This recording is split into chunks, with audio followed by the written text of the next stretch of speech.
Tonight, Gwyneth Paltrow is back and wants you to buy more Vag crystals. Fortnite has all your money. We get to the core of Astroneer. Google is definitely making clones of you. The Mormon army is buying up those clones. And we talk about massive organisms and the underwear they prefer. My name is Russ, and we are living in an Ents nightmare. This is Andrew, and my clap did not come from koalas. This is Nick. Australians are saving the koalas, but what about the poor drop bears? My name is Andy. Welcome to the Balcony Time Podcast.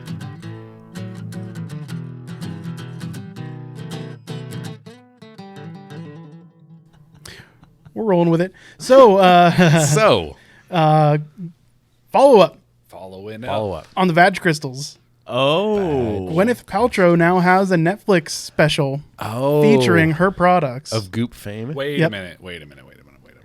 Back it up. Russ forgot. Was I here for the Vag Crystal podcast? Talking about Gwyneth Paltrow's her Goop veg. line of... From It might have been episode Josh. Jesus is the King of Crystals. I don't know. We're talking about Might have been Kanye Josh's, and his yeah. crazy store with I his remember. I was talking about Kanye. Oh, okay. So just a recap then. Gwyneth Paltrow has her own online store where she sells products. like anti-vampire water, vegan T-shirts, and vagina crystals. Also, okay, so vagina-scented candles are what I just heard hit the market from her. Okay. I just need. They sold out in a day. I need. So like They in the did. Kanye West world that we live in. Yes. These Post-Kanye. are not. Kanyote. These are real products. These are real Yes, products this and, is- and pre-Kanye bullshit merch. This is well, it's not pre-Kanye. It's Gwyneth Paltrow's pre his merch. It's Goop. pre-white T-shirt. For Goop. $200? Goop has been around for a few years now. Yeah. Yeah. And what is Goop? So it's her merchant store online, and it stands for Gwyneth Paltrow GP. And she saw that companies like Google were doing really well, and they had two O's in their name. So she put the two O's between G and P. So her store name is Goop. Okay. And it is a short for Goople.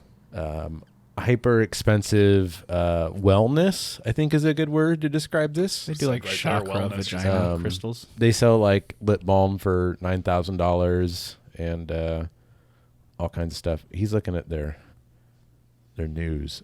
But anyways, what is this about vagina crystals? Well, nothing in particular about vagina crystals. It's now a thing on Netflix. Oh, I'm sorry. I already forgot the original recap. She has an infomercial She has on a Netflix. She has a show. Netflix series now. Okay. Yes. About Goop. Goop. Mhm. Okay. Yeah. What does that mean? It's like a an documentary infomercial. just about her. It's building probably her an store? It's advertisement. a little bit of an advertisement. It's so, like a show it's that all is an just an advertisement. advertisement. Yeah. Bit of an advertisement.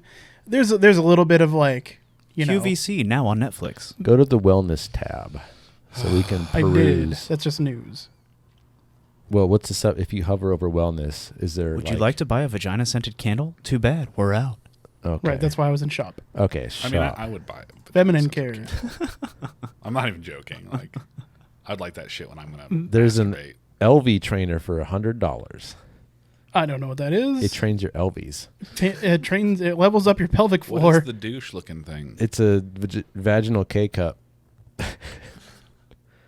Well, yeah, What is there's that? a menstrual cup, but there's the Okay. intimate wellness solution, which is a vibrator. And it's Yeah. $500? Yeah, it's $500 vibrator. $495? Yeah. Wow.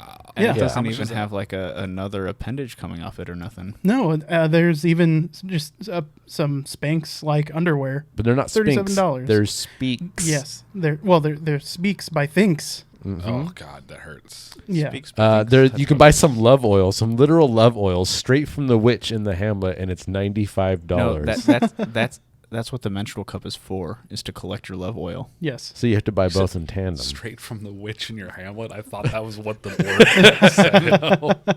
said. So yeah, Arouse stimulating serum? yes. Who are you stimulating? I imagine yourself. Anyone you It's want. it's a A warming Shit vulva is so serum. strong. Oh, it's a vulva serum. Yeah, For the outside. sounds like lube. It sounds like Well, it's not meant for internal. it's hot lube. Yeah. You just spread it on the outside and attract.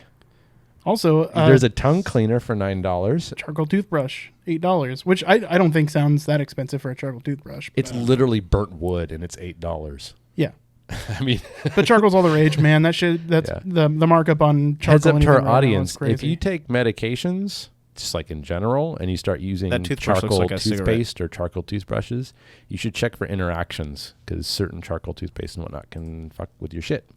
So be aware of that.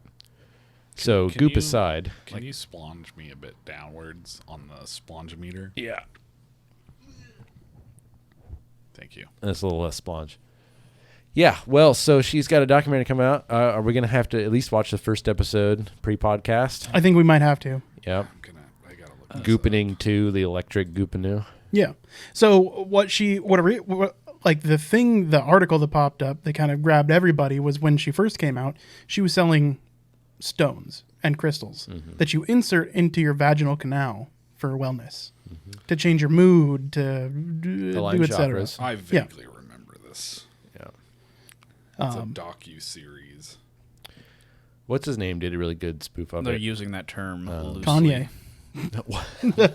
I meant the video game YouTuber who did the Flex Tape stuff. Oh yeah, JonTron. JonTron, he did a really good video Yeah. that had goop in there. He did Yeah. the snake oil salesman bit outside. He's of a it. pretty good spoofer, Yeah. just in general. Yeah. Yeah. Speaking of video games, what has everybody been playing? Nothing. I haven't played a video game in weeks. What's Yeah, I wrong haven't with played any you? video game. I've been getting into the. I've been busy as shit, son. I've been D&D nerding. I've been. That's good. reading a I'm bunch. okay with that. Yeah. Yeah. Yes. Just been trying to read. And Next, they announced an Apex Legends, the next event that's coming out this following week on the 14th. And it legitimately feels like the developers just got angry at the community for all the Complaining requests about a free and stuff. complaint and stuff. And they're just Okay. like, fine, here's everything. Whatever. Because it's like they have 4 different game modes coming out, and shit. 3 of them have been requested by the community. There's they dropped the cosmetic skin prices down to $5. oh wow. Which It's is, just- we're around they should be. Oh yeah, Yeah. I actually I would legitimately get behind a $5 cosmetic. I'll buy a Absolutely. sweet limited time skin for $5. It's no big deal. And it literally felt like they're just fine, have Fuck all you the guys. things. Yeah. So, Freaking Fortnite did a similar thing. As opposed to fine, have all the things, they're like, we're just going to put a black hole up on screen to shut the game down for 2 Yeah, days. right. So while on the topic, this brings up another good one. Is 2019 was a record year for game sales? No big surprise, but it's a record of 120.1 billion earned by the games and interactive media in 2019. 121 billion? Yes, well, 120.1 billion. Oh, 20.1. Yeah. Yes. Okay. Superdata report shows 4 out of every $5 spent on digital games was on free-to-play titles. That's not surprising. Nope. Because people are clumpses. 80% of the entire games industry is now digital transactions. You don't even gotta pay to play those, Right. and they're taking all the money. They're taking all the money. You got to pay to play them. You doofuses. Play them. Well, I mean, you could Fortnite, just you don't play get 'em. anything beneficial from spending money. What about those sweet skins, Well, bruh? yes, you get sweet skins. Yeah. I think besides I wonder what that number would be like if you took something out of the if you metric took the like phone Fortnite. market out, it would look completely different. Yeah. Because I imagine at least half that revenue, if not more, comes from phone games. Probably. Yeah, you're getting all these non-gamers and children Yeah. playing these phone games, and they're just dumping money Farmville The status. whales. Yep. Yeah. The whales. They literally have 3 terms for now: guppies, dolphins, and whales. Mm-hmm. Guppies are those people that might buy the starter package for $3 or that one $5 thing, and that's all they buy. The dolphins will spend a little bit of money every month, and then you have the whales that will spend $100+ They're every like Just month. stay out of savings. the ocean, people. Yeah. I Just feel stay like out of the whales are ocean. probably few and far between. They probably They are. getting They enough are, of, but they make up the majority of the Yes. sales. They Really? have Yes. like the vast 70, 80, 90% of the income for these games are from those whales that will spend, like Andy was saying, legitimately $1,000+ a month sometimes Yep. in some cases on these games. And There was one guy that spent over $1 million on the Simpsons game for donuts, which is their in-game currency. yeah. That's over $1 that's million. insane. Yep. So what you're saying is we need to develop a phone game. Yes. Clearly. Yeah. That's- I think they found the next gambling. Yeah. It's that Skinner box immediate reward, but you don't win by buying it, so you have to keep playing. So there's not a lot of gambling involved, but that sense of I feed money in, I get a reward Yeah. out. I That think dopamine. Yeah, they've hit that perfect Skinner box dopamine rush. But there's there's no end. You just draw something new next month and go, oh, this is limited edition. Mm-hmm. Yeah. I mean, every once in a while, I will attempt to play one of those gacha games on the phone. Sure. And Some of them are good. Some of them are good if like you have like the starting like $5 package that gets you off the bat if it turns off ads, and it's like, okay, without ads this is a decent game. Yeah. And then others, like I open it up and it pops up and I will be offered literally like over 40 different paid options. Like, do you want the monthly package, the weekly package, this week's hero, next week's hero, this skin? It's like, good Lord, this isn't, I'm not even playing a game at this point. The worst is when you hit a paywall after having paid to get ads removed. Yeah. It's kind of few and far between. Paywalls, I think, are built into the games now. They usually give you about 2 days of play before you realize that I can't really progress at any reasonable speed without giving them money. Yeah. Those are the kind of games I'm not going to support. No, I think never. It's hard to even classify some of them as games because when you realize it's just a linear progression of difficulty to try to eat your resources faster so that you're more inclined to buy their premium resource, you're like, well, what am I doing? They're obviously letting you get to these points because they want you to feel the pressure to purchase the freemium currency or the premium currency. Honestly, you see the format for any type of these games, like you see something that's like a Raid Shadow Legends and stuff, and my brain immediately shuts off. I'm like, I have zero interest to even find out if what you're showing me is legit because you've copied what everything else looks like. Yeah. And I'm just gonna go with the benefit of the doubt that you're a fuck you premium paywall game.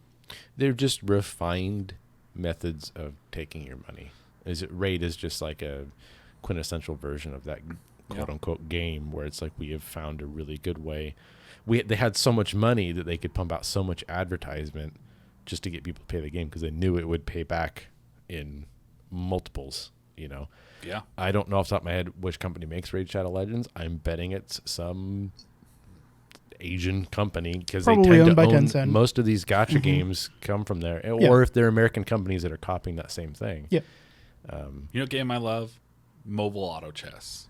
Because there is absolutely zero reason to ever spend any money on that game, and it's extremely enjoyable. It's an actual Good. game. Yeah. Yes, it's an actual game. And Dude. they offer it. You can buy season passes and get cosmetics and stuff like that, but And even still, It's all without that shit, you cosmetic. can still get a hold of some of the stuff that's cool. yeah. Yeah. Now they did introduce an item that in the last like couple months that really irritates me. They'll oftentimes give you like a legendary, like one of the hard to get items or even epics and stuff like that, but they're fucking timed items. So it's like you get this, but you only get it for 7 days. You didn't actually Oh yeah, get I actually the- just noticed that with one of the chessboards that I got. You Yeah. can earn out of game items to use in game. Do No, they have so- mechanical no, benefits? no, they're still just- cosmetics. Okay. But like, so you say They're you just got temporary. a new Yeah. chessboard. But it has like a This is 7-day timer on it. You didn't get the actual legendary. You got like the tier below it, which is still You get to in play the with something legendary else. category of like drop rate. It's Right. legendary minus. But it's on a timer. I'm like, oh, what? Why? Why would you even put that into the game? Do they give you The reason why they put that in the game is so that when the time runs out, you go and buy the fucking thing. Well, that's the hope and the dream, I suppose. Yeah. Because you got to think about the game's free. Yeah. They got to make money somehow. Yep. And if cosmetics aren't really that apparent in the game, because to me, from what I remember, you have like your player icon, Yeah. and that's what the other players can see. Well, they can see your chessboard because Okay. you go to the other players' chessboards to see what their Okay. lineup, what their positioning and stuff is. So they don't have a whole lot of design space for cosmetics. They can see. Well, they've added to that. You can see your little avatar too on the board. Okay.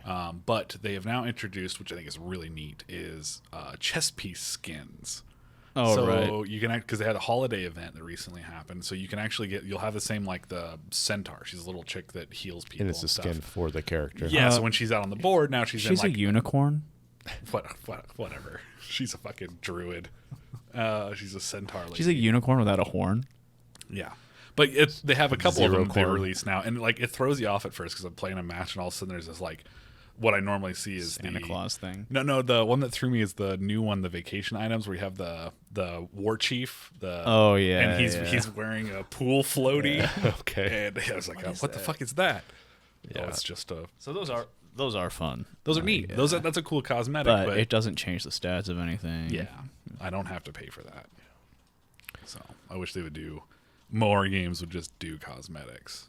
Speaking, I've bought go ahead. I've bought 2 season passes for Auto Chess. It's $10 like for 2 seasons. It was fun. It gave me a little more incentive to come back and play the game during like the 8-week long season, and you get a lot of neat rewards. And I think actually if you get far enough in the season pass, you can buy the next season pass with the premium currency that you've accumulated, which is like Apex. That's the tease they always give you. I mean, it's possible, but it's like if you play enough, then you won't have to pay for the next one. Sure. Like Apex does it in a really easy manner. Just by the end of the season, you're going to have enough Apex tokens to buy the next season pass. Yeah. But what they want you to do is, be weak and spend those points on the cosmetics, which it can happen. I have my points saved up. But similar in Eve, for the longest time, most players who play Eve don't pay for it anymore because you can earn the in-game money and turn it into the Plex and turn it into the monthly cards. If you played a certain amount, you're pretty much guaranteed to be able to play Eve for free. I think it's a good alternative. Dream. Have you tried playing the Eve mobile game? It won't work on my phone. I tried. There's an Eve My mobile phone's game? too old. Yep. Is it newish? Yeah. I assumed it was pretty gotcha-esque. I believe it is, but boo. I don't know. Yeah. Doesn't necessarily mean it's bad. It means it's definitely at least okay. Maybe fun. Probably Do you ever bad. watch Scoundrel for Auto Chess? Yeah. The British guy? He has a few videos where he's talking about the Eve mobile I'll have to game check as that well. out. Yeah. Is it? I could get it on BlueStacks, right? Yeah, I'm sure. Okay. Yeah. If Because he's playing it. Eve Online Lite sounds really nice. You mean I don't have to use Excel to play this Exactly. game? Yeah. I almost got back into it.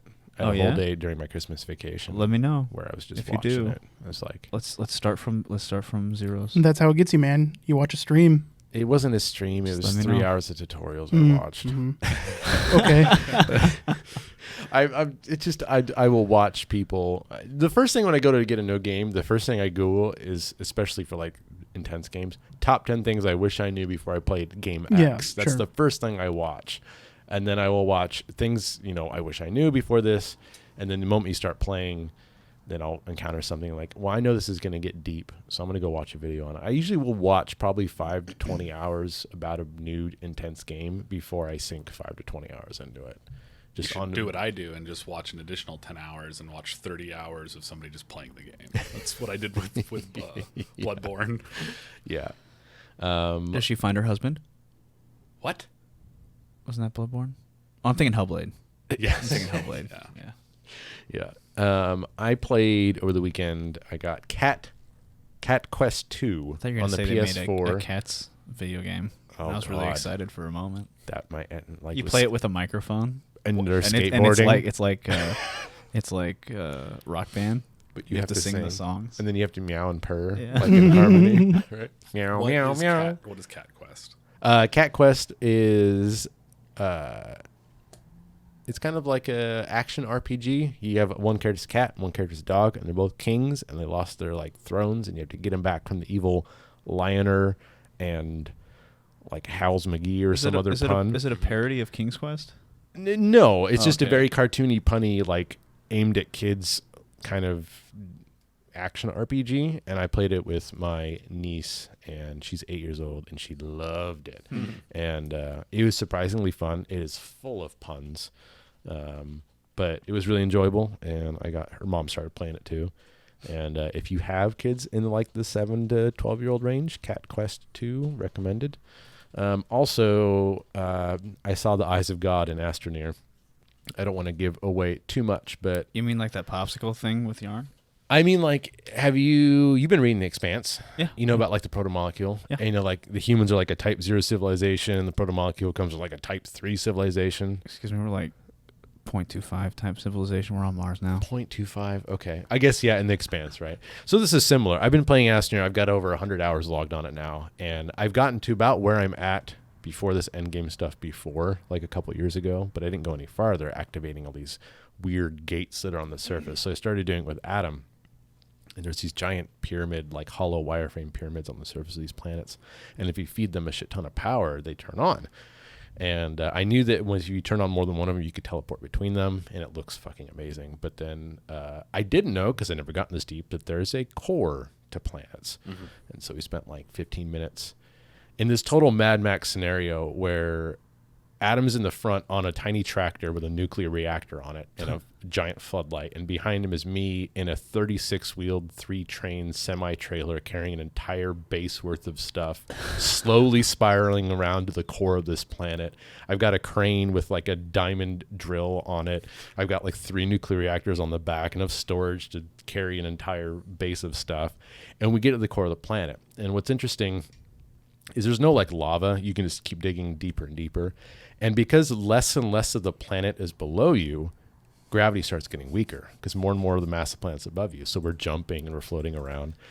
And we uncovered this giant, what looks like a neon pink drill bit. And it's 40 feet tall and 60 feet wide and sticking out of the ground. And we both walk to it and the gravity shifts and we flip 90 degrees and attach to it. And it's very disorienting because already gravity is super weak. And I accidentally try to jump off it. And like my character keeps getting caught between the gravity of this plinth and the actual gravity. And I'm just screaming at him, help, help, as I'm just like floating off into space. So we eventually get back on it and we're digging around it and realize it corkscrews. So we start following one of the grooves and it's just getting deeper and deeper. And we break into the quote unquote core of the planet. And it was like a proto-molecule situation. I was like, dear God, what is that? And it just got, we touched it. It got weirder and weirder, and we had a blast. And at one point, I was like quoting Independence Day as Adam's driving this tractor, like from a ledge to another ledge, just floating in free space, trying not to get lost in the distance. And it was an absolute blast. We summoned some like space asteroid platform, and like I had no idea the game had all this content in it. So after 100 hours of gameplay, I felt like I had mastered the game. I found this entirely new, terrifying, cool thing, and we realized we found what the end game quest is, and we're like 2 steps out of 7 into it. And cool. Excited. Do you ever progress past the point where you need to be tethered for oxygen? Yes. You do. Okay. Is it just that you have larger oxygen tanks on your back, and so you just have to early game? There's a few different ways you can go with tethers. Tethers are great because they're permanent and stable, but you have to build them step at a time. 10 feet, and you're limited to that range. Very quickly, you can research an oxygen tank. It takes up a slot in your inventory, but it doubles your oxygen timer.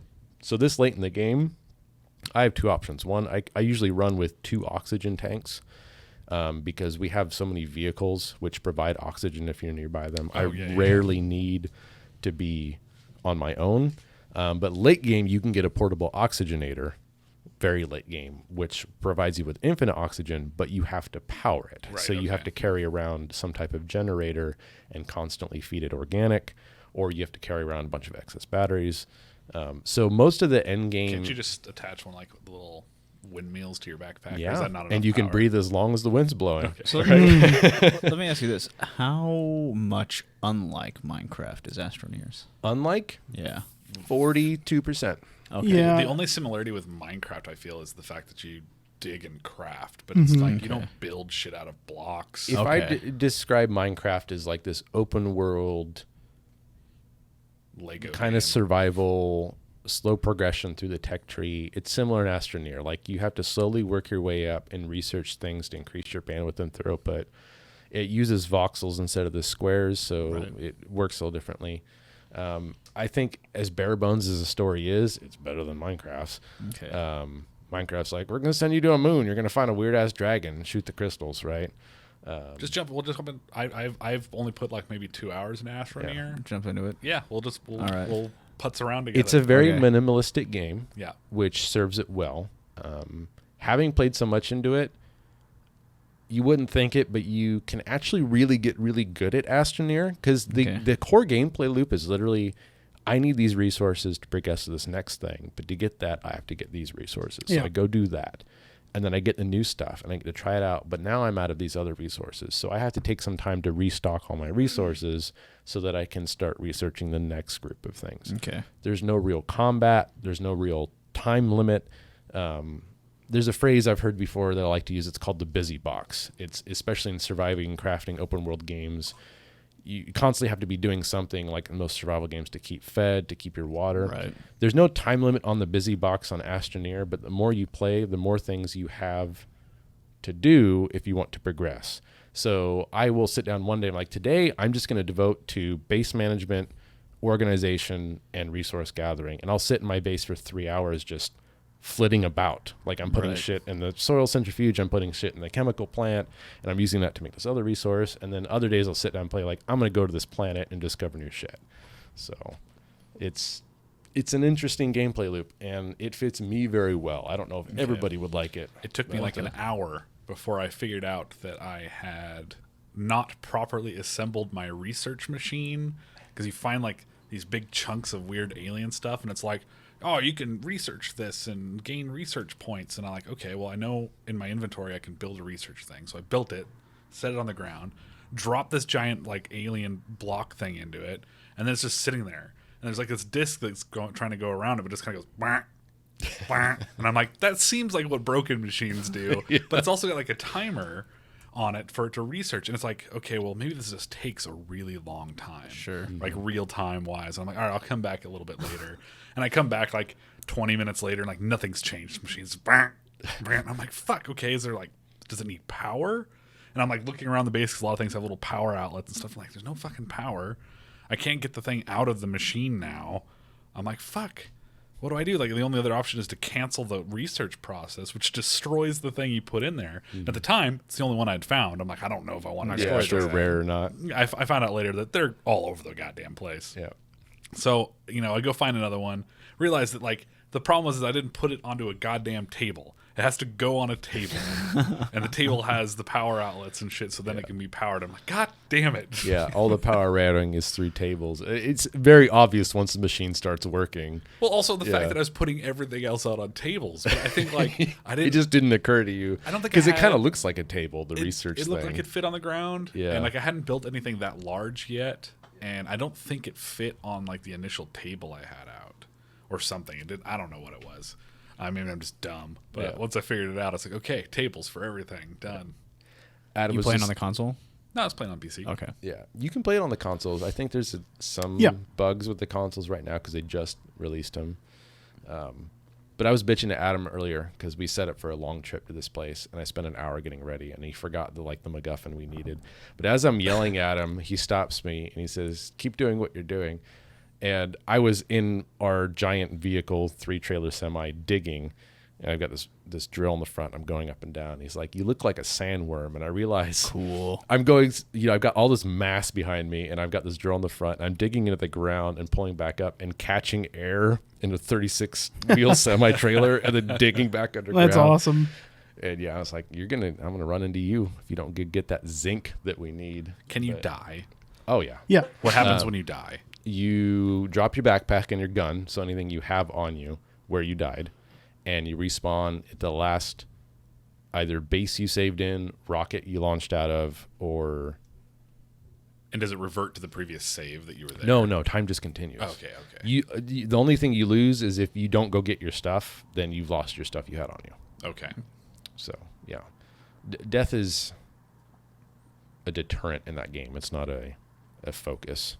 Yeah, I was very concerned about falling into, like, deep crevasse. You can definitely fall to your death. Thankfully, with the terrain tool, if you catch yourself in time, you can, like, Just tumor build out up. a like wall out of the like cliff wall you're falling next to land on, like make your own platform.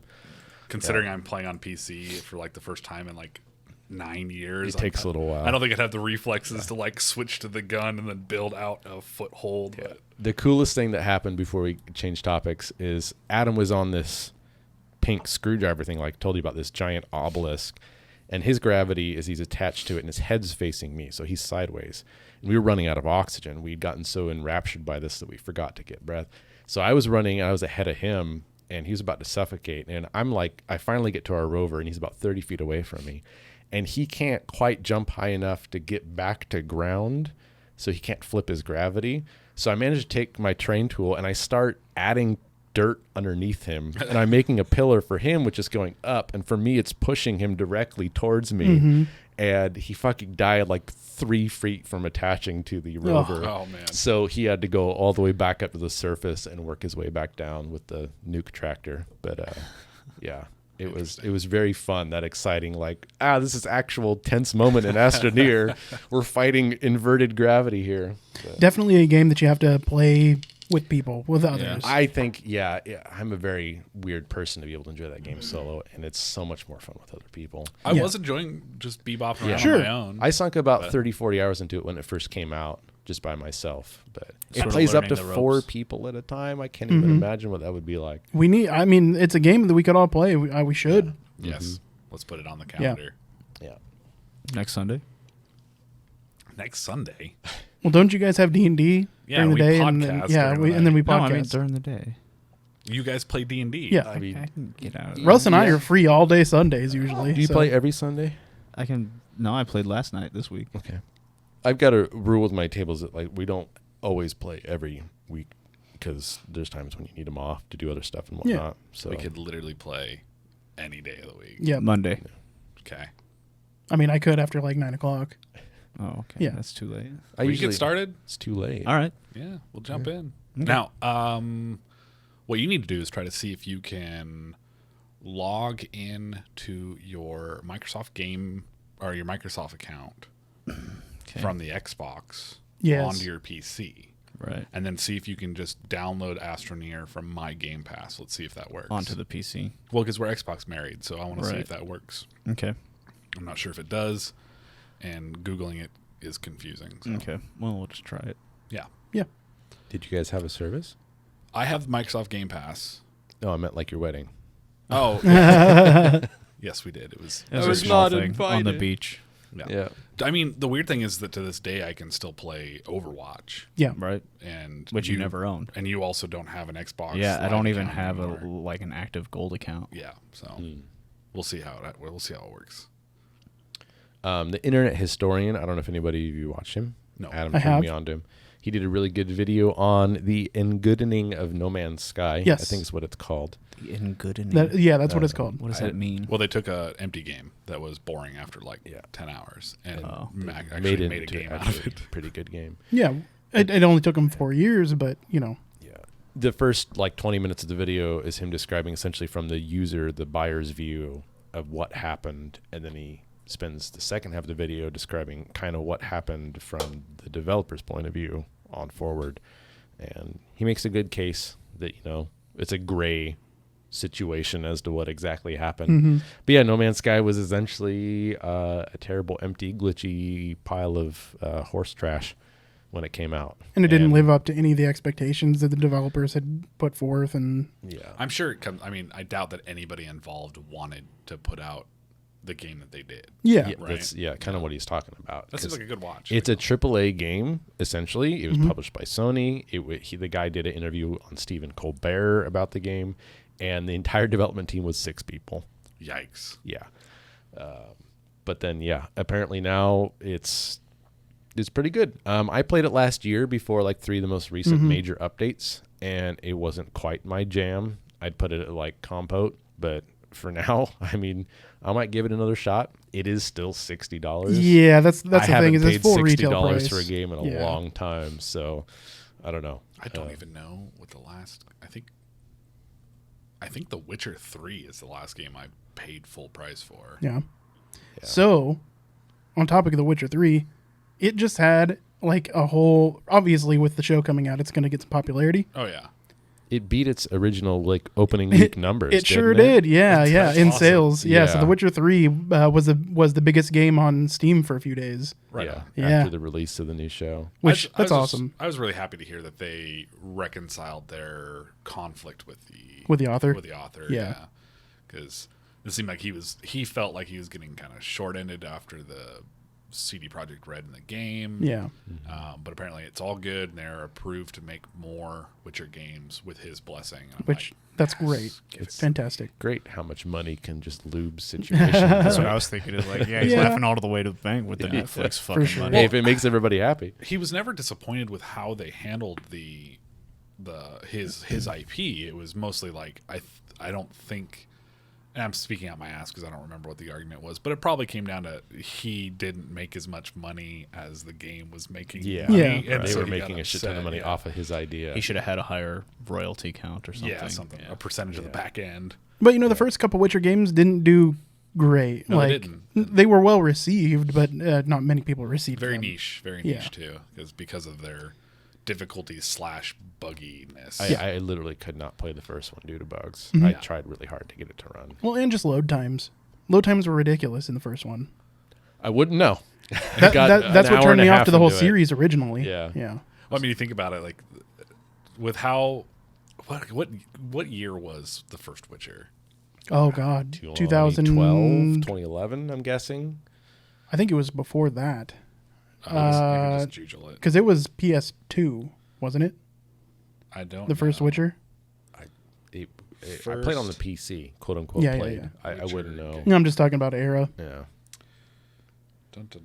2007. Okay. It's old. Yeah. We were 20-ish, 19 to 21, somewhere in there. Yeah, so they took a fantasy game from a Polish fantasy series in 2007 and released it. I mean, nobody probably would have thought that game was gonna. I remember. Yeah, the I way, watched some especially the way it documentary did. on it, and like when their first appearance at E3 was literally like a fold-out table with like an A3 poster of The Witcher printed out, and like 3 dudes around an office chair, like this is our game we made. And since then, yeah, it's grown. Something interesting. It's just an idea. I don't think it is obviously on purpose or malevolent, but No Man's Sky promised the world. They made tens of millions of dollars before the game even launched due to pre-sales and whatnot.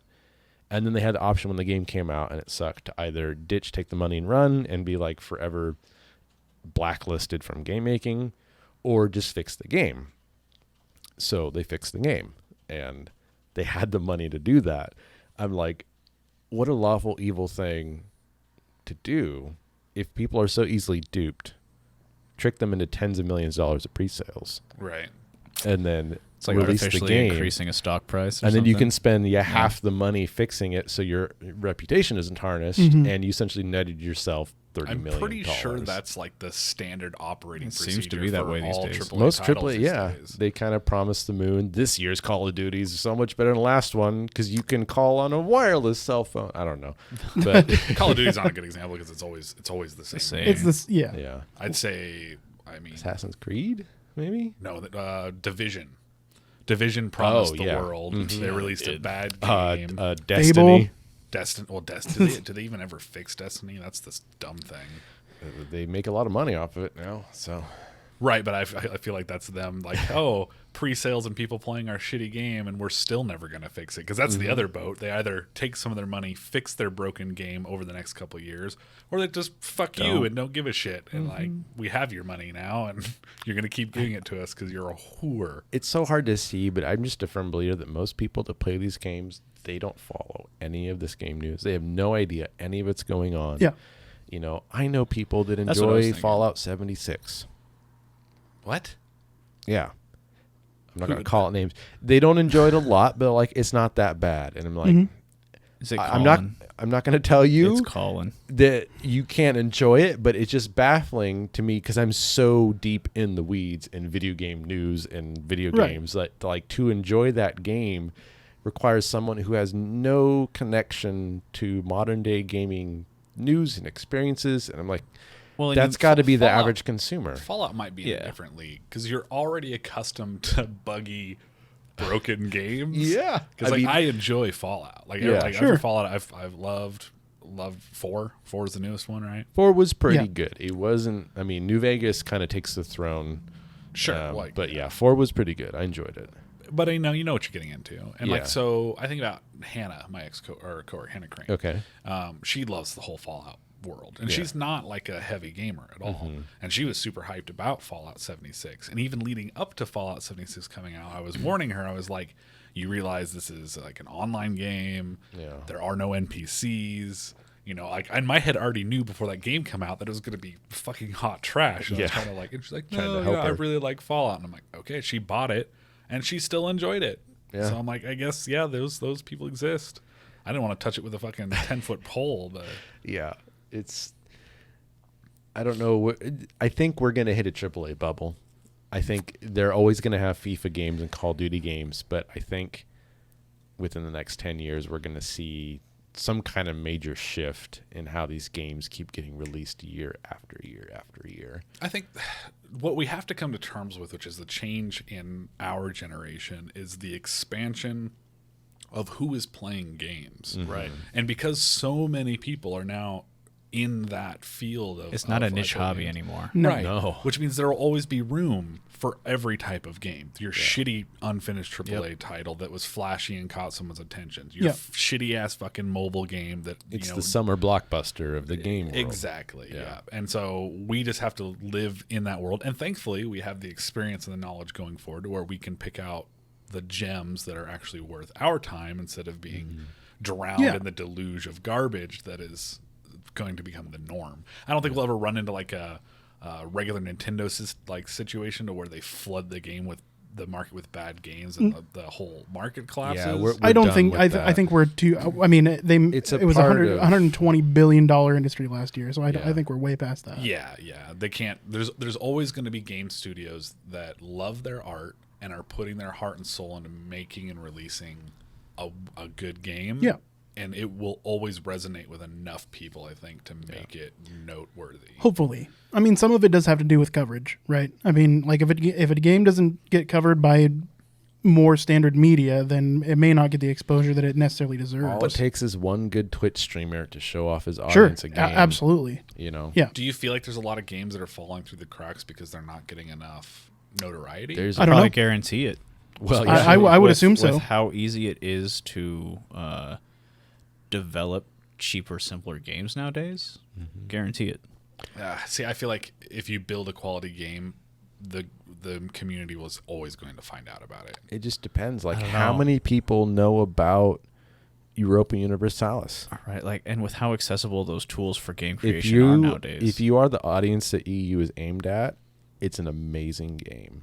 Sure. But It's unless, also a very niche portion of the gaming but community. it's a fantastic game. That is true. And Right. the people that are in that niche definitely know Yeah. about it. Once you get into the Paradox cult, you know the Paradox games, right? So it's things like that. You know, I also think of there's a lot of really good indie games that I just know about because I happen to have YouTubers I know that every other day they play a brand new video game and they don't repeat, and I'm exposed to weird shit. Like Untitled Goose Game is a Yeah. fantastic game that most gamers are going to know about. Are there TV ads for it? Now, No. that was meme popularized. Yeah, Yes. that was Well, meme and- popularized. Something that's getting overlooked too, I think, is that just because a game is good does not mean it's a good game for everybody, Well, Sure. Yeah. right? And so, That's what Russ was talking Yeah, it's about. European It runs the Universals, gamut. Yeah, it's- yeah. Yeah. I just think that it's definitely possible that there are plenty of games that just don't get any recognition because they just fly under the radar. They're just drowned out by, Yeah. by the deluge. There's a Well, lot, yeah. especially when you get into like the mobile game category. There's just so fucking many. Yeah. Yeah, good mobile games are. It's a diamond in the There's, rust. It's yeah, hard I'm to sure find. they're out there. I mean, Auto Chess Mobile's I- out there, but like I'm sure there's some cool RPG I've phone played 'em. game out there. You have but to I just dig haven't for found 'em. it. Yeah. The one thing I'll say that's a point in the favor of stuff getting lost is that last podcast you recommended Disco Elysium. I had never heard at all of Disco Elysium. Yeah. And then I went and watched a trailer for it and I'm like, why am I not already playing this game? It Yeah. looks fantastic. It's It getting seems like really 95 fun. plus out Yeah. of 100 on Now, every obviously, site. so it's getting coverage in the areas and stuff, just not in my particular channels sphere. of my sphere. Yeah. Which, by the way, I will probably sink my teeth into that this week. I haven't played it yet. I'm excited to see you play it. I want to know how it is. It looked. I just watched the trailer and I'm like, I'm on board. Let's check this game out. It looks like a lot of fun. So Speaking of another game, if you like Pokemon and or if you like Metroid, of all people, Team 17 of Worms fame has published a game, I think, by a really small indie company called Monster Sanctuary. Did I talk about this already? A little bit. Yeah, we talked about it last week, but yeah. It's pretty darn good. It's like playing Metroid and Pokemon at the same time, and it's fantastic. It seems like it's right up my alley. Yeah. I at this time I don't have money to buy new games, even cheap games. Yeah. We're gonna have to buy a PS4 here in a little bit. So Sell your kidneys. yeah. put your pirate hat on. Do we have a no? No, I don't. We need a pirate Yeah. hat. We've got that hat. A bungler's hat. Bungalow.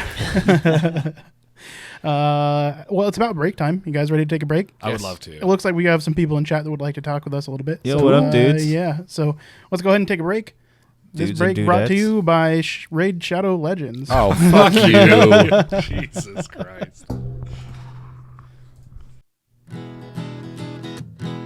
Hey everyone, I just wanted to take a second to welcome any newcomers to the Balcony Time podcast and thank those of you that have already been listening to us for a while. I also wanted to take a moment of your time to remind you that we stream the podcast live every Sunday night around 8 Pacific on twitch.tv/videogametango. You can also find the video on demand there or the Balcony Time podcast YouTube channel. You can also, of course, always find the audio-only version anywhere you listen to podcasts. Again, thank all of you new and longtime listeners for the support, feedback, and all the fun we've had. Now let's get back to the Balcony Time podcast.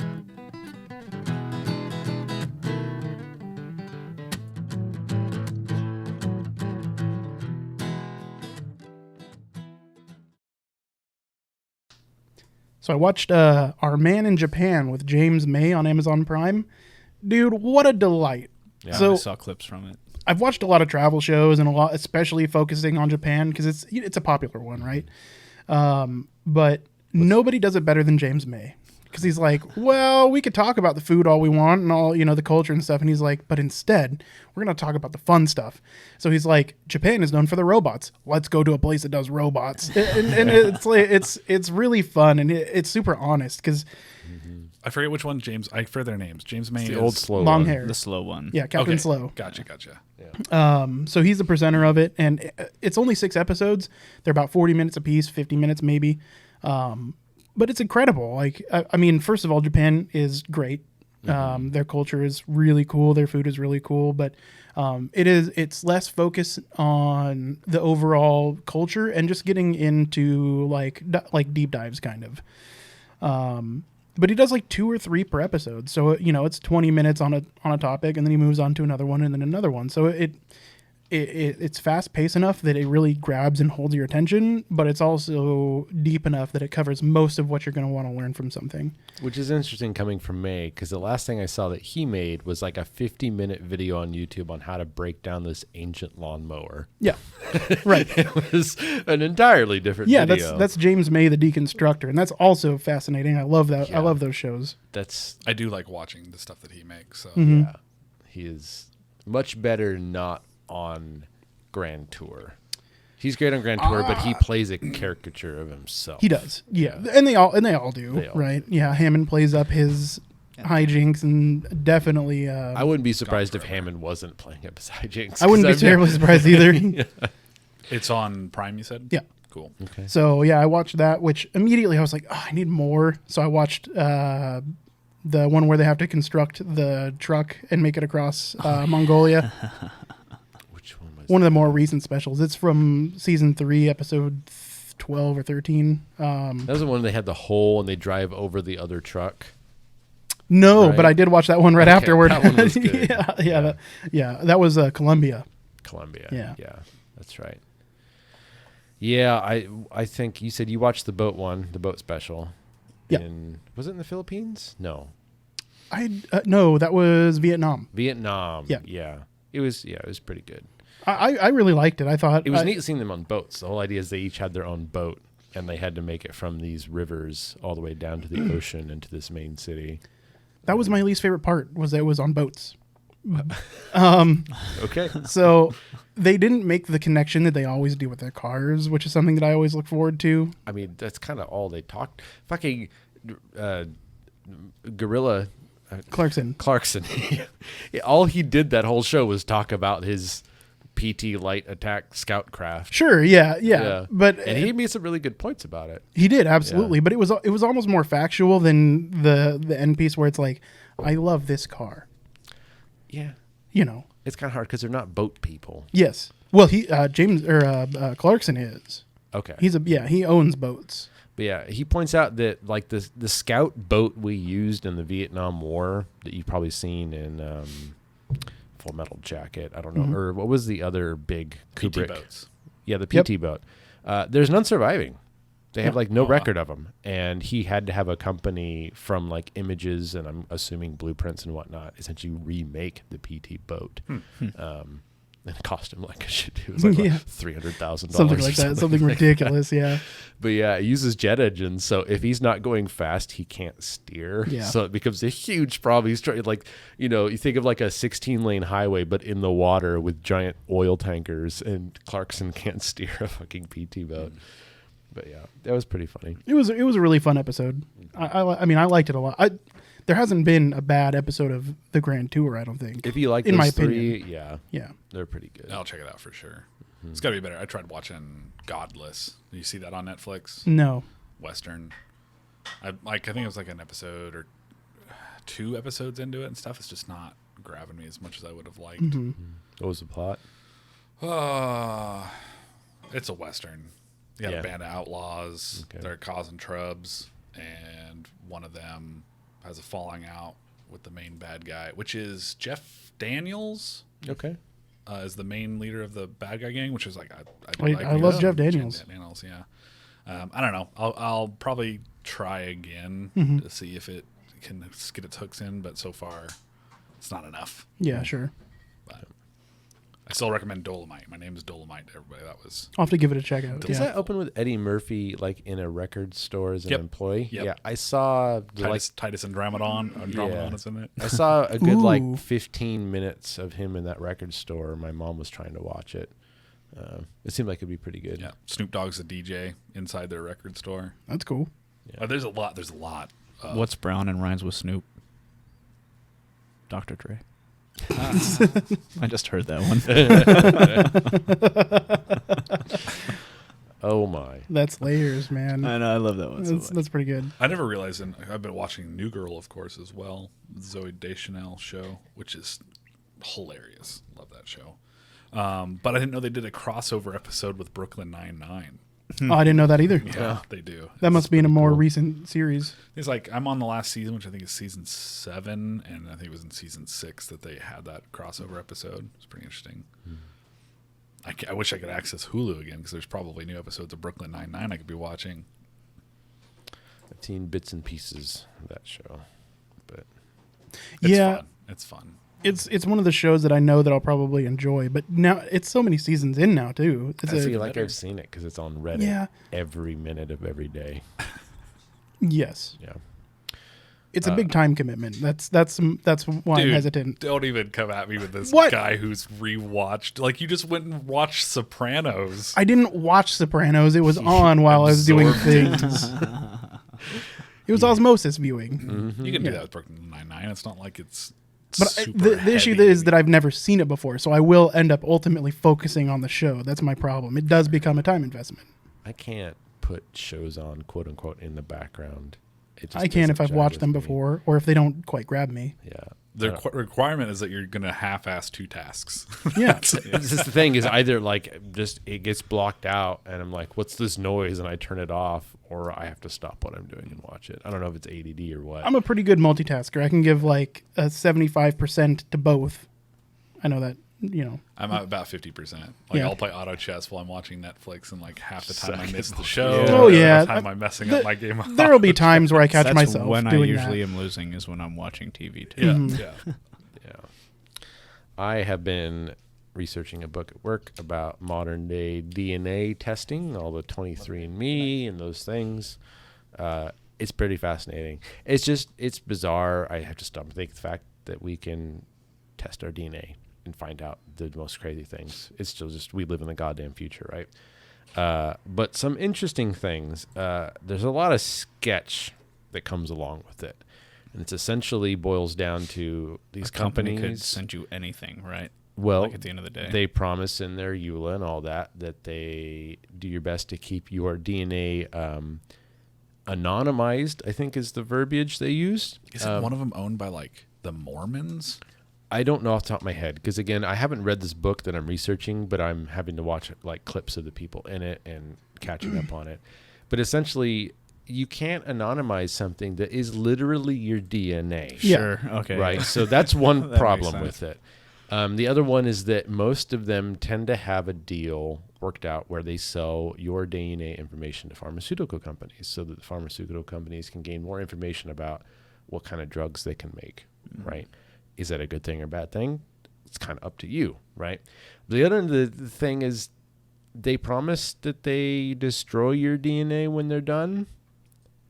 There's no way to know if they do that, right? There are also people who, I think, if I'm remembering right, I might be talking my ass, were falsely convicted of crimes based off this DNA evidence because, like, their cousin committed a crime, and so they go get arrested because their family members had done these DNA tests, and it linked back the DNA at a crime scene, right? And like we were talking about earlier, you don't really know where this stuff goes. Your health insurance can deny you coverage based off your DNA tests. So if you take a test and you have any kind of health worries, like, you can literally lose your insurance over it. So something to be aware of if you've got some kind of ongoing problem and you're thinking about doing these tests. The other one is really kind of, what is it that the test gives you? They kind of promise the world, but if you pay for the bare bones tests, which I think are usually like $70 to $100, you get a vague pie chart percentage breakdown of, like, you're 78% European, and of that 78%, you're 40% Northern European, 60% Western European. And it's like, most average white guys in America probably know that. Like, that's going to be your bracket, right? If you're African American, it's like you're 80% sub-Saharan African American. Like, most African people are going to be aware of that. You can find out some interesting things all the time. They have hundreds of thousands of cases of people finding out their dad is not their dad. You're not Jewish. You're actually Irish, right? These kinds of things. And they make for great stories. But they have an entire team devoted, I think 23andMe and a few other places, a customer service support phone line for people calling and being like, your test is wrong. This is saying that I'm not Irish. It's like, sorry, we're right and you're wrong, and we'll help you through this. But yeah, there's stories of, like, two dads being switched at a hospital at birth, all kinds of things like that. People finding out they have these huge families they don't know about. Yeah. So that's interesting. But yeah, we don't really have any real protections against that kind of stuff. And you're literally selling your identity to these companies. It can do a lot of good. And the thing is that more people that use these services, the better they're going to get. If you're of a generic white European descent, you're going to probably have the most accurate readings. But if you're someone of less common, like, I think there's a lot less information on African, Middle Eastern, and Asian ethnicities. You get pretty vague percentages. But it's interesting. It's fascinating that we can do this. If you pay more, you can find out a lot of health information. But then we start getting into weird fake medical territory where they'll say things like, based off this marker, the RCA92, you're at a high risk for disease X. That is a probability. Exactly. That doesn't mean, like, you have half the disease. You don't really know if you currently have it, and it's not telling you that you're going to get it, even if it says a high risk. So they're getting a lot of, like, weird scares and complaints because most of us are at a high risk for a lot of things, and you just aren't aware of it. So I don't know. It's interesting. It's not as cut and dry as I thought it was going to do, or it was going to be. I was considering getting it for my mom because she's interested in that stuff. But I don't know now. I'm a little torn about it. So my dad's done a lot through Ancestry.com, and he recently did the 23andMe stuff. And his stuff seems like it's at least... Oh my! Jeez. Angry boom. Don't move me. He's gotten more information out of than something vague like Western, Northern European. Like, he'll typically say stuff like, Irish, Norwegian, Italian. I haven't seen the actual, like, documentation that he gets back, but it's aligned pretty closely with the genealogy research that he's done on his own, which has been kind of like a background side hobby that he's had for years now. Yeah, assuming you don't get their really basic package, they can give you really detailed information. But again, there's margins of error. Most people, like the handful of ones I've seen people revealing that on, like, YouTube, like, here's what my information is. You get these things like 2% Latvian, 1.6%, Baravian. I'm making stuff up at this point, but that's within the margin of error that could just not be there, or it could be 3 times as much, when you're getting down to those single percentage points.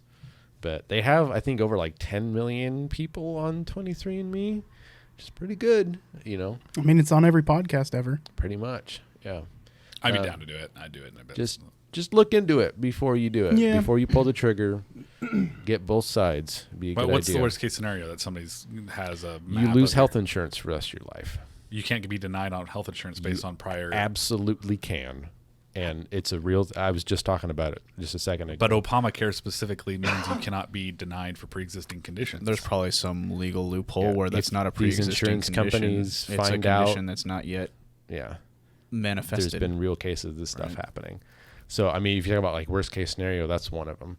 The other one is just the knowledge that your identity in the future. I don't know how. We're getting weird tech shit, but your identity, someone else has it. Like they could. Clone you. Well, they could Potentially. maybe steal know. your identity. I mean, I don't know if we're at that point yet.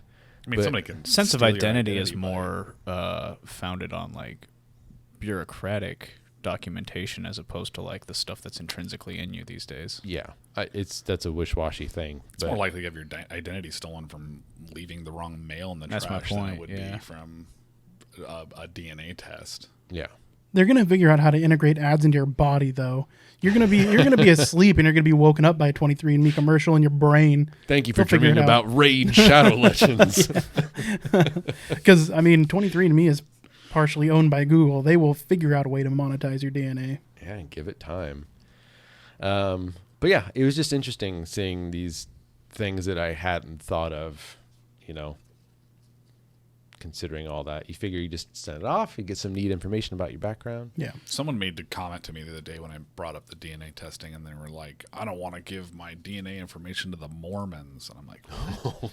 So I was like, I'm sitting there on my phone just now trying to figure out what they ties meant. they have. Well, apparently the Mormons, if they don't own a lot of the DNA testing stuff, they have deals with almost all of them because they have their own in-depth genealogical research that they do for the Mormon Church and its members. If I was forced to give my DNA identity to any one faction in the world, the Mormons are the least threatening person on that list. You'd I have think. absolutely no problem with the Mormons knowing my exact identity. What would they do? Deny me my special underpants? It's a lot of Mormons. Do you need special underpants? Isn't that the Mormon thing? I don't know. Yes. Yeah, they have sex with underpants on. I thought it was like magic underwear. They have undergarments that help protect them from disease and stuff. And this could be, they could have more modernized their teachings because it's Mormonism. They wear They can boxer change briefs whatever now. the fuck they want. Yeah. They meet like every year, and the elders of their church decide what new bullshit they want to fucking go forward with. They used to hate black people. They used to say black skin was a curse from God. And now you can be black and be Mormon. So obviously they're I mean, They've walked that one back a It's little. a conversation that could get heavy, but a lot of religions do stuff like that. I mean, we Yeah, talk but about there's- Christianity. Really, originally said, "Okay, our old canon's out. Here's the new canon." The point is that it's not that they are revisionist. It's the fact that they embrace their revisions and they do it underneath an organized umbrella of consensus amongst their members. So it's that's like, how science works. sure. It's also how mean, Islam works. Which means Science Interesting. has facts to base their stuff off of, but like, if you're going to be a revisionist in any sense, like at least they're doing it by committee and not some dude saying, "By the way, blue's evil now." I would argue that your main point of not fearing the Mormons is that the Mormons might be the number one you should be watching because they know exactly what they're doing to fly. Like they're non-threatening. To fly right? under the radar. We almost elected a Mormon president. Yeah. Like that's crazy. We elect Christian presidents all the time. That's but crazy to me. They've established, like, I know it is. I'm not going to deny that, but Yeah. they've also have thousands of years of establishment that they get to contend with. Whereas Mormonism is a cult that was made like 170 years ago. But what have they done that's threatening? Exactly. Just waiting. They're waiting for the opportune Gotta moment. think it's a powerful enough organization where they've converted millions of people to a religion that literally started like less than 200 years ago. I don't know. When Knowing Mormonism that their started, end but goal is to go to a different planet, I'm not worried. I would argue that their end goal is to control the vast majority of decision making on this planet. I mean, that's a goal of any cult or power thing, right? that you should be afraid of because that's their end. I'm not goal, worried so- because they're still silver tier. You've got diamond tier, Judaism, Islam, Christian. They've Yeah. got to work up their MMR, dude. I mean, they may be growing, but like they got a ways to go before they're in the pro league. So, anyways, religion aside, No. The okay. main question here is why haven't we started our own religion? that's what this. It's too much work. Oh wait, I'm going to tell her secret. No. Oh, yeah. Balcony Time podcast. Praise be the balcony. Yeah. We'd be pod bros. Yeah. That's too much work. I talk about out on the balcony about the new fantasy book I was reading, but I'm not enough into it yet to have much opinions. Cameron and I started playing some more music, so within the next couple of months, hopefully, because I'm terrible, we might have some more music to put on the podcast. Hey. Oh snap! I ran into Harmonica Man. By the by, he came into Harmonica Man. Yeah. Ravenswood. This was like several months ago. I see Harmonica Man like every week. It's just one of your local homeless. No.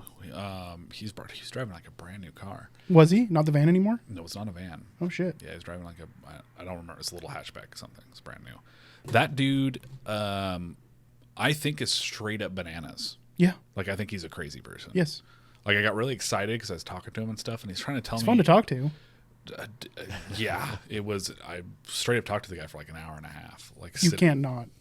Yeah, I was like, he was like half in his car, and I'm just out in the front of Ravenswood just talking to him about stuff. And he's trying to tell me that like all harmonica playing is done wrong, and they just don't know what it is that they're supposed to be doing, which is like one of these things that's going against everything that I've learned, you know, when watching people play and stuff. And he's trying. It was so off the wall. I was having trouble following it, but I was really interested because I'm like, I'm open, you know, maybe this guy's on to something, you know, maybe he's got some sweet technique or something like that. And then the religion stuff came out. Yep. And then I was thrown for a real loop because it got borderline like the paranoid schizophrenic status to where he seemed like there's an active effort to keep the information that he has about harmonica playing suppressed, and that's mixed in with his religiosity, and he started dropping Bible quotes on me and stuff, and I'm like, dude, you had me on the hook Until now. then you cut the string, man. Yeah. Yeah, That's a shame. I see that guy probably at least once a month at where I work, and every time I go to Guitar Center. Yeah, he's talking about that when he came into the shop. He was talking about how he was going to be on Twitch streaming. I wouldn't doubt it. And I got like, I was like, oh yeah, you're gonna get up on Twitch and stuff. And he's like, yeah, if anybody will watch me, I'm like, I'll watch what you got going on. I've got his card man. somewhere, and he has a YouTube channel that he's pretty dedicated to. We need to find it. Yeah, Like I think I might have his card still around somewhere. And I have his stuff, card but somewhere, but I yeah. want that notification on my phone that Right. guy's gone live on Twitch. And Have you seen his home studio? No. Oh, he's It's got called a. The Winds of God. He has a fucking baller home studio. How do you know this? The dude has money. That's the number Yes, one he thing. has a lot of He's money. got money. He's got Yeah. money. Part of me was like, I got to get in with this guy Yeah. because he's got money. I've thought about it. I've thought about it. And then the religion came out, and I'm like, I'm not going to go that Yeah, Maybe we just convert him to the podcast religion. he and I have. Have him tithe We over talk. here We talk instead. recording equipment. Quite a bit. And like I was saying, I see him at least once a month at work, Okay. and every time I go to Guitar Center. It's one of those people. It's hard to maintain a coherent train of thought with because Yes. he's so all over the place. It has, at the very least, if not accurate or intelligent things to say, they're interesting. Yes. They're definitely interesting things to say. He is quite the eccentric Frenetic. dude. Yeah. Yeah. Yeah, Okay. fun guy to talk to though, most of the time. Yeah. I want someone to teach me how to play harmonica. YouTube? I mean, for now. It's so hard. Yeah. To, like Yeah. playing any sort of mouth instrument, being taught via the, That's the true. internet. I watch a lot of piano and bass stuff Yeah, on YouTube. but guitars, You don't have to blow on a piano. Because like normally when you're learning to play the harmonica, you like make out with your instructor so you know. That's what I was going to say. I mean, you Yeah. have to get a good deep kiss so you can Muscle feel memory. where his how his mouth is formed. Well, that's how you do it like this. Yeah, I need to know where his tongue is in Yeah. his mouth when he's playing this note. So I'll put my tongue in there so I can mimic. right. Yeah, I mean, it has to be in person. I mean, that's how it does. Yeah. So, anybody want to make out with me and play harmonica? make out in E major. Some old timer. Set up Get some a sloppy. set up a harmonica lessons booth in the style of like an old kissing booth. There you go. 5 cents. Hell yeah, dude. We're gonna bend some notes today. Are you ready for G? We should get ordained. Thank you, chat. We can all become ordained in some weird religion, and then I'd still like to be a Jedi. I wanna Can we be do that, our or own is that- religion. Is that only Australia? I know you can at least Jedi is a political party in some countries. I didn't know Yeah. you could be ordained as a Jedi. I think Australia was the one that made it an actual recognized religious organization. But then the fire got the high ground. Well, And the low ground. it got all of the ground. Poor yeah. Australia. Yeah, it seems that there's some good like animal rescue going on. I saw they were dumping a whole bunch of potatoes and carrots into the wilderness for them to eat. Now, am I wrong in thinking like I was under the assumption that koalas are fucking dumb and useless? Yes. Sometimes fucking dangerous Yeah. and like not a big contributor. You just described 90% of all animals on this planet. Did I? That's you know what I'm saying. Dumb, like, useless, and Yeah. slightly dangerous. I mean, well, they're pandas of Australia.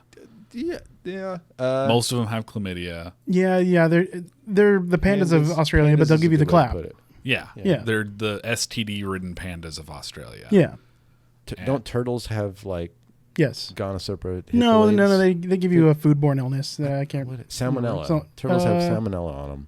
Yeah. That's just don't eat turtles, right? Well, Yeah. people don't eat koalas. Yeah, but you fuck them, right? That's a given. That's a they give given. you I'll a give clap, you that. Right? So, Yeah. but so I don't know. That's why they're saving them.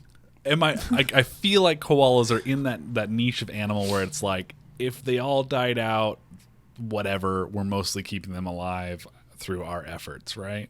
And I'm not Yeah. saying like let the koalas die, but there seems to be so much effort in this Australia file. I've seen all these pictures of like we save these koalas. It's look because at they're the these cute koalas. ones. I think the effort is just to stop the brush Same fire. reason we Yeah. have pandas still. The reason we've spent hundreds of millions of dollars to keep pandas alive is because they're cute as shit.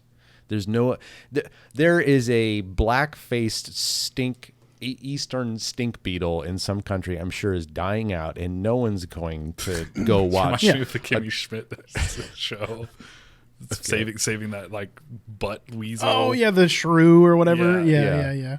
People like pandas. Their entire life is just focused around like not.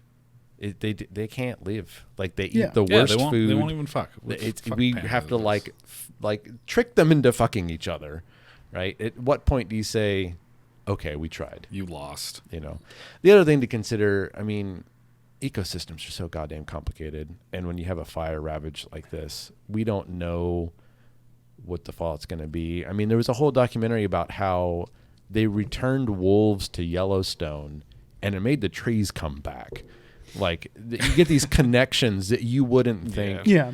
Like if elephants didn't exist, they're stomping on the ground. There's something about Elephant Pass, like Yeah, it's how restoring. the Sahara grassland stuff. Yeah, right? without the elephants, there's no grass. It's like mostly herd movements in general. herd movements. Yeah, and There's a whole ecology of farming actually that revolves around herd movements. circular herding. Yeah, where they keep a trail going. I read this book at work researching it about trees, and 10% of the stuff was true, which I'm under the assumption 90% of it is. Trees are goddamn amazing. They can hear water. They can like I've heard research suggesting that trees communicate with one another. Yeah. totally, and they communicate through fungal networks. Yeah. They have this relationship with mushrooms. The mushrooms get to attach to all these trees like a phone tap line. The mushrooms get to steal some food from them, and in return, they can literally communicate. This tree starts getting eaten by an eastern boll weevil, and it can tell all the other trees in the forest to start releasing an acid to keep the weevil from eating it. Isn't there an ecosystem somewhere comprised of trees that's considered like the largest living organism in the world? Not an aspen. I forget what it There's a is. forest in. I thought that was in Oregon. It's in No. the U.S. I think it might be on the East Coast. There's one. It might be a white aspen or something like that. It's these white thin trees, and they all grow out of It's zygote. like a central hub. It's similar to bamboo. Yeah, they're all a part of one giant in Oregon. organism. Oh, it is. Yeah. It's considered an organ. What type of tree is it? Oh, this. I thought you were talking about the fungus. There's the No, huge there's a- – fungus. Oh, okay. Yeah. Okay. Yeah. The fungus is in You're talking about the Oregon. root network. There's Yeah, I this know what you're talking tree, and every single trunk coming out of the ground is attached to the same thing, and it's all the same plant. And I think Yeah. it's on the East Coast. I had this thought. I was driving back from Jacksonville about how our reality is just a tree hell. So if you had trees, so what sparked it is I was driving down the road and I was looking at the telephone poles and I was like, man, if I was a tree, That'd be the worst this thing to fucking come back at. civilization fucking killed my kin, dried them out, and now uses them to suspend their electrical wires every like 20 feet down the road. Implanted their flesh with metal. Yeah, right? yeah. We pulp them up to make stuff to write notes and papers down on our houses. Something- We live inside of them, like Their Their corpses. corpses. Like it's so fucked up to me. So it is in Fish Lake, Utah, is the one that you're talking about. Okay. It's 47,000 genetically identical quaking aspen trees. It is aspen, okay. It's 107 acres. 107 acres of the same, Organism. The one that Entity. I'm talking about is the world's largest single organism, which is the mushroom. the mushroom, and that's 2,385 acres is So one 20 fungal times network. the size. Yeah. Wow. Yeah. Now you mentioned Fish Lake, Utah. There's probably a lot of fish lakes, but I feel like is Fish Lake, Utah, the one that was attempted to be a man-made lake and then just fucking failed because its salinity like shot through the That was in roof? California, right? I couldn't tell you. Jujel Fish Lake, Utah. Yeah. I know what you're talking Sounds about. very familiar. Yeah, there's a couple From man-made. Homestar Runner. Yeah. Yeah. Okay.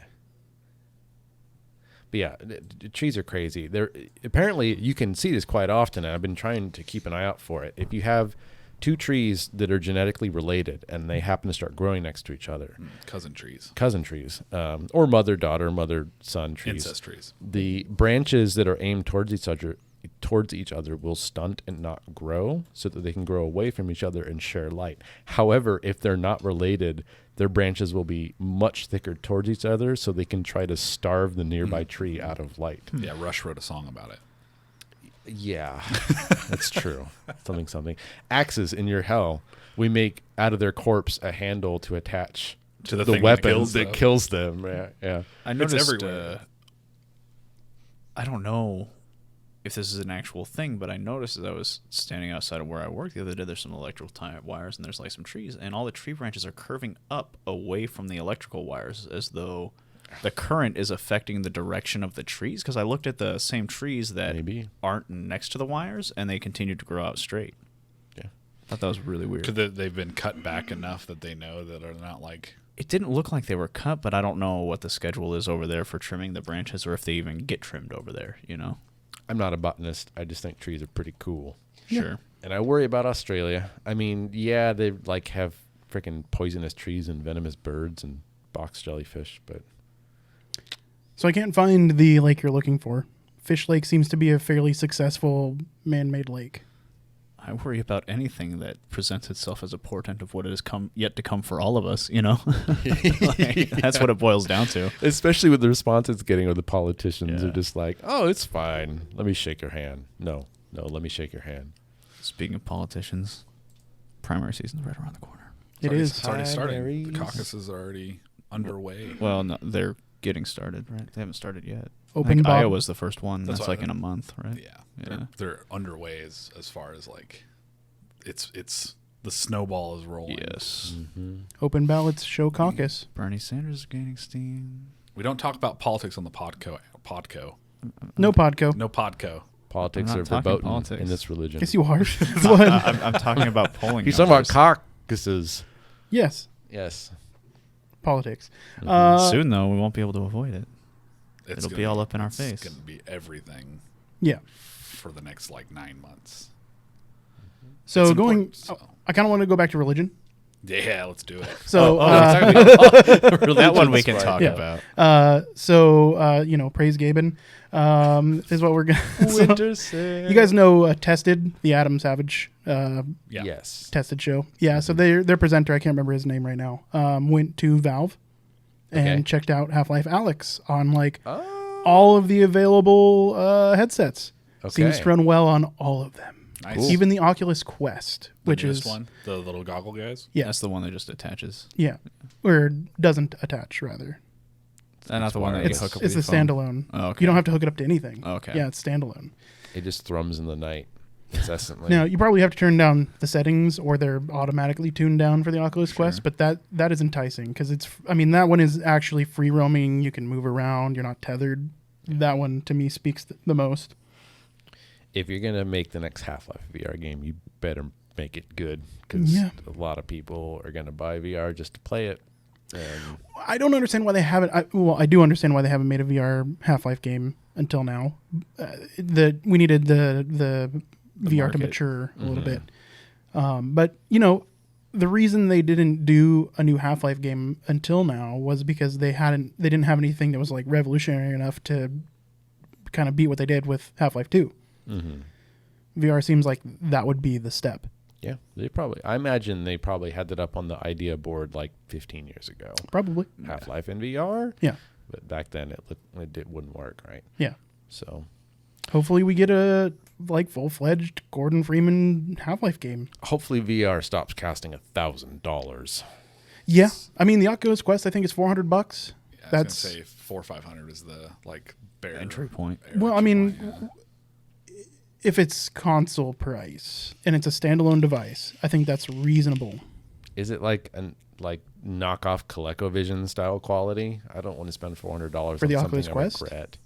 No, Oculus Quest is basically first gen quality of original Oculus. Yeah. Well, it's got inside out tracking. It's better, right? But as far as graphics fidelity, we are going like a couple years in the past. Yeah. Yeah. I love VR, the new VR. I've done it a few times now, and it's great. Have you played Beat Saber yet? No. Oh my I god, want we to. played it. It was fun. I think for my birthday, I'll go down to our friendly local game shop and So we don't have to play wait for your some of it. birthday. I mean, if you're into it, just Yeah. go down there. Yeah. like Colin and Andrew had a headache that night. Yeah, so no, he I'll wasn't go really when I'm feeling it. good. Yeah. And I don't even give a shit. I probably looked stupid as shit, can't but I think was about- so yeah. fun. It's it fun. was, oh, dude, I felt Well, so and cool. I'll make sure I wear my contacts next time too. I don't Rock dealing band with with glasses was stupid. lightsabers. Yeah, that's the come biggest issue that on. I have is that I wear glasses and I You don't gotta have wear the contacts with the VR. You have I don't to. have them. You don't have to. You have You to. don't It have to. totally changes the experience. It just gets steamy. Yeah. It totally That changes the experience. that gets pretty terrible. It does. Yeah. Just lower your body temperature before you go in there. Dude, I am a furnace of a person. Yeah. I'm so hot. So we need So to get hot. Andy an ice bath and an Oculus Quest. Yes, 100%. He just look like a submarine with just little goggles sticking up out of the water. We'll put him in one of those inflatable T-Rex machines, but we'll blow cold air into it. Dude, That'd be that would be funny. perfect. And then Plus, then we get to see a T-Rex Beat Sabering. which wow, I'm dying of that's a hypothermia. fantastic YouTube video. That would Yeah, be it would. fantastic. Just He's got his little tiny hands. Yeah. fucking And he's trying to duck underneath the things. that's genius. That would be a lot of fun. I do. The only reason I don't already own an inflatable T-Rex outfit is that I am too large. Yeah. I am also. I looked at the. I'm pretty sure my legs would be coming out from below the knee. That could be funny though too. Between you and your lady, you could probably fix that. Maybe. Yeah, probably. I don't know what they're Restitch made it. out of though. Parachute. Some polyurethane nylon. They're made out of parachute. Yeah, I assume they're made out of parachute-like material. Silk. I don't think all parachutes are made out of silk. I don't know what parachutes are made out of. Neither do I, You get but to say something's made parachute. Yeah, they're made out of the same thing clothing are made out of. A lot of things. It depends on how is it the old canvas parachute? You ever heard of parachute pants? I'm just Adam and saying. Chad is correct. They're made out of human skin, humans? which I can work with. I am a leather craftsman. So. Yes, perfect. Same, but different. Yeah. What you need to do is win the lottery, get rich, clone dinosaurs, and make dinosaur leather dinosaur outfit. There you Yeah. go. So Okay, parachutes go. are made of mostly nylon. Yes. Did you just call me a dingus? He calls you a doink. Oh, okay. Acceptable. If you called me a dingus, I would have had words. Yeah. I would have assumed, not polyester, but some poly compound. Is I nylon a assume so. poly thing? Dude, A long chain molecule? I don't know. I have don't know. no fucking clue about cloth materials. What is nylon? It's parachutes, you doink. Yeah. Synthetic polymer based on a okay. aliphatic or semi-aromatic polyamide. Some It cloth alloy. smells like mides. Gotcha. Yeah. That's all you need It's to got know. the Mides touch. It's a, Got it's the a mind's thermoplastic, touch. Okay. Yeah. and it can be melt processed into fibers, films, or shapes. It's made of repeating units linked by amide links similar to the peptide bonds and proteins. All right, I'll remember that for about 2 minutes. It's also watched another a- product that's been engineered obsolescence, because you think about the nylon stockings. Like we used to be able to make stockings that were, I don't know if they're actually nylons though, or if that was a different terminology back then. I imagine they called them nylons because they were made out of nylon. Yeah. You would think so. Yeah. But it could have been like a blanket catch-all type thing for the product. But I do know this make stockings, nylons that would last fucking forever, and then they realize, hey, we're not making much money because no one has to buy more than one pair of these. Yeah, they make them super cheap. I was talking to, who was I talking to? I was talking about female underwear with a lady I know, and she's like, yeah, they're super cheap, but like I wear through them. It's like, yeah, you can get panties for like $8 something like that, but they're like 0.0001 ounces of fabric. There's a reason they're gonna rip and fall apart in like a matter of months. You know, that doesn't make guys' underwear any better, but it is expensive. I don't know. Did you guys have you found deals? Like I'm lucky to find like No, every 2 time I go pairs to of buy boxer fucking briefs for underwear, like I'm like, $20. I can't believe I'm spending this much money on fucking underwear. Yeah. Yeah. So I have sampled many types of underwear. I'm a boxer brief guy. Yeah, that's what I wear. I find that if I go a little higher for price, like my best brand that I own right now are several pairs of Jockey underwear, and they hold together a lot better than like the Hanes Fruit of the Loom stuff does. So like if you're buying the Walmart packs of Hanes Fruit of the Loom stuff, it's gonna wear out fast. At the very least, like the elastics aren't gonna hold. It's gonna get stretchy and loose and baggy and stuff like that. The Jockeys that I have, they're holding together really well. What do I got? I'm Yeah, a for proponent me, of those. it's rare. I mean, maybe it is that I get Hanes, the better yeah, stuff. Hanes. It's rare that they wear out. It's just the initial cost it's expensive. You know, it's like I could buy sometimes a sweater for the price of like 2 pairs of underwear. So you know? I figure like most of the time you're buying them in 3-packs for men, and that 3-pack is probably on the low end $15, high end $30 to $40 for the 3-pack of underwear. Yeah. So I think the Jockeys I have were probably close to $40 for the 3-pack, which I was reluctant to Yeah. spend. Sure, yeah. You just don't expect to go to the store to get underwear and have to spend $40 On you like know? 3 things. Yeah. On just 3 pairs of underwear when you need like, a minimum of 7 Yeah, to get for you the through a week. Yeah, unless you want to do a shit ton of laundry. Yeah. But you're essentially buying a pair of shorts. I mean, for all intents and purposes. I'm just fucking going commando from now on. That's it. I'm done. Yeah, just have I'm at not it. buying That's a into the wrap. bullshit couldn't, man. anymore. Nah. big undie. Why? What's the big deal? What's the big deal? I don't Start understand why. replacing your pants more. What's that? You gotta start replacing your pants more. Is that what it is? I don't know. I don't know. Get shit stains I don't on know. your pants. I don't know either. I just like the separation for like things like crack sweat or like junk sweat. It does the absorption before it goes out to the pans. Maybe the fucking underwear is the cause of. Could be, I guess, maybe, or it's the fucking denim that you're wearing, most likely. Yeah, I was gonna say it's a comfort factor because free balling inside just jeans Yeah. is just not comfortable. Dude, I I'm just just gonna wear scraping against the silk zipper when you pants sit down from and now shit. on. Nah. Wear parachute pants from now on. There you Okay. go. Dude, I'm Feel already nice and there smooth. with my Sufi pants. Right, then why are you wearing underwear? Well, I don't wear the Sufi pants all the time. Oh, And I actually wear underwear when I'm wearing the Sufi pants so that you can't see my outline of my dick. that's a super feature. loose That's a feature, not a bug. That's a bug. No. That's a bug. It's like cleavage, dude. That nobody wants to see. That's not true. Dude, I don't know. Like the gray sweatpants season is a big thing for the ladies now. That's right. What? Gray Chicks love, sweatpants chicks season. love checking out dongs, dude. Yeah. That's been a thing for a long time. Yeah, but As I mean, much now, as you like now it's a looking meme. at cleavage, they try to look at dongs. Yeah, I don't think that's true. I guarantee absolutely you it it's true. is. It's totally true. Guarantee you. Google it. That needs to be religion. Google. All questions are answered by your overlord Google. Oh. Right? It's just- Whatever the first search result abides. Instead of what I would amen, it's Google. I'm feeling lucky. Yeah. Right? And the people said, I'm feeling lucky. Starting to get to that time. Does anybody else have anything they want to talk about? I really don't. No. I've run out of words. I have I've a used mine. suggestion for people to watch. Check out this talk by this guy named Radley Balko. BALCO? BALKO. Rude. And he's a writer, journalist. I stumbled upon this talk that he gave, I want to say like 8 years ago or something when this book came out that he wrote called SWAT, The Rise of the Warrior Cop in America. Very interesting stuff. Check it out. I do have one more topic. Is it hot? Sure. Really big one. Kind of a sad one. It's the end of the podcast. I know.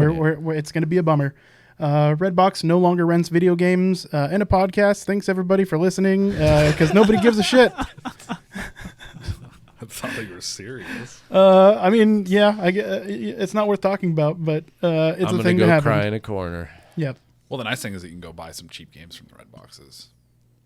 Maybe. No, you can. They're liquidating all their Oh, fuck games. yeah. Then that's great. Yeah. Awesome. Good news, everyone. Yeah. Good news. Ending on a really positive news article here. Go buy Knack 2 for $5. The best game of the year. Brought to you by MeUndies.